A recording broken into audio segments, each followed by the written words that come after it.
प्रभावित लोग जो मिलने आए, राकेश सिंघा जी हमारे पूर्व विधायक है, इनके साथ ये डेपुटेशन मिलने आया है। और जब मैं रामपुर गया था तो मैंने इनकी ये बात को सुना था। ये जो पिछली भारतीय जनता पार्टी की सरकार ने SJVNL के साथ जो समझौता किया, उस समझौते के तहत हिमाचल के जो इंटरेस्ट थे उनकी अनदेखी की गई है। पावर पॉलिसी में ऐसा बदलाव किया गया जिससे हिमाचल प्रदेश को बहुत बड़ा नुकसान हुआ। हमारी सरकार बनने के बाद हमने लूरी, सुन्नी, धौलासीद और इन पावर प्रोजेक्ट के MOU का आंकलन किया। आंकलन में क्या पाया? पिछली सरकार ने किस आधार पर MOU किया? पिछली सरकार ने इस आधार पर MOU किया कि हम GST भी नहीं लेंगे, जो 12% फ्री रॉयल्टी मिलती है वो हम 12-15 साल बाद लेंगे, और जीवन भर प्रोजेक्ट SJVNL के पास ये 4 चले जाएंगे।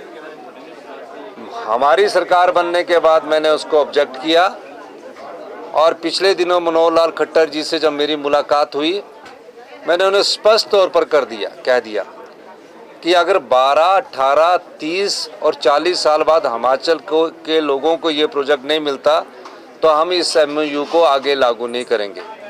MOU के बाद एक इम्प्लीमेंट एग्रीमेंट होता है। SJVNL ने हमारी सोवरेनिटी को भी ना मानते हुए, बिना पूछे ही लूरी के काम शुरू कर दिया, सुन्नी का काम शुरू कर दिया, धौलासीद पावर प्रोजेक्ट का काम शुरू कर दिया। मैं 3 बार मीटिंग करके उनको बोलता रहा तो उन्होंने कहा कि नहीं, MOU हुआ है। मैं हिमाचल के हितों की अनदेखी देखकर भारतीय जनता पार्टी की सरकार ने जो किया है उसका मुझे बड़ा अफसोस है। लेकिन हमारी सरकार इस मामले में हिमाचल के अधिकारों की रक्षा के लिए 12% सुन्नी से भी चाहिए, लूरी से भी चाहिए, धौलासीद से भी चाहिए। पहले 12%, फिर 12 से 30 साल के बीच में 18% चाहिए, 30 से 40 साल के बीच में हमें जो 30% चाहिए, और 40 साल बाद ये प्रोजेक्ट हमें वापस चाहिए।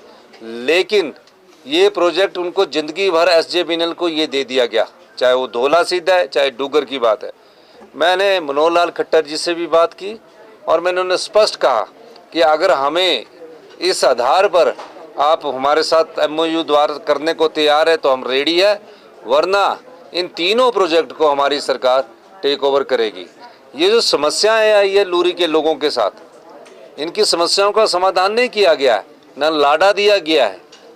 अब लाडा तो उनके क्षेत्र का अधिकार है, ना उस क्षेत्र से उजड़े हुए लोगों को नौकरी दी गई है, ना एनिमल हस्बेंड्री को इसमें कंसीडर किया गया है। जो इनकी रिहेबिलिटेशन पॉलिसी है उसमें आपने हॉर्टिकल्चर कंसीडर किया, आपने एग्रीकल्चर कंसीडर किया, आपने एनिमल हस्बेंड्री की सेहत पर भी तो फर्क पड़ता है, किस आधार पर हम कंसीडर करते हैं।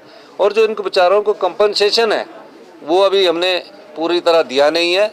हमने सरकार की एक कमेटी बनाकर इन सब पहलुओं को देखने के लिए कहा है, और जिनके मकानों में भी दरारें आई है उसमें भी हम उनको क्या कर सकते हैं, इस दृष्टि से भी हमारी सरकार देखेगी। हिमाचल के आम लोगों को किसी प्रकार की तकलीफ ना हो, गरीब लोगों को किसी प्रकार की तकलीफ ना हो।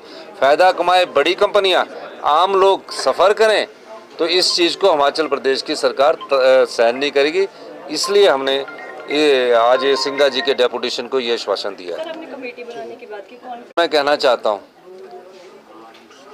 पिछली सरकार देखिए, बड़े बड़े होटल वालों को भी मुफ्त कनेक्शन मिलता था। मतलब ग्रामीण क्षेत्र में हिमाचल प्रदेश में 60% होटल आ चुके हैं, चाहे वो कसौली की बात है, चाहे शिमला के बाहर पंचायत एरिया के बाहर की बात है, चाहे कुल्लू मनाली की बात है। ये सरकार कितनी असंवेदनशील है कि उनसे पानी का बिल भी नहीं लेती थी। हमारी सरकार ने कहा चाहे वाइल्ड फ्लावर हॉल है, चाहे ताज है, चाहे जितने भी होटल है जो ग्रामीण क्षेत्र से बाहर है, उन किसी के हिसाब से प्रति किलो लीटर के हिसाब से हम पैसे लेंगे और जो पैसा आएगा उससे पानी की क्वालिटी में हम सुधार करने की दिशा में आगे बढ़ेंगे। हम पानी तो उपलब्ध करवा रहे हैं, लेकिन किस प्रकार का पानी उपलब्ध करवा रहे हैं, हम किस प्रकार का स्वच्छ जल का नारा दे रहे हैं, सिर्फ नलके के पानी को दे रहे हैं। नलके में जो पानी आ रहा है उसमें क्या किस प्रकार की हम सफाई कर रहे हैं, इस दृष्टि से भी हमारी सरकार कार्य कर रही है। और मैं आपको आश्वासन देना चाहता हूँ, गरीब आदमी पर कोई पानी का बिल नहीं लगेगा। हमने विडोज़, एकल नारी, दिव्यांग, जो पुअर फैमिलीज़ है, 50 लाख रुपए से कम इनका, उनको कोई बिल देने की बात नहीं की है।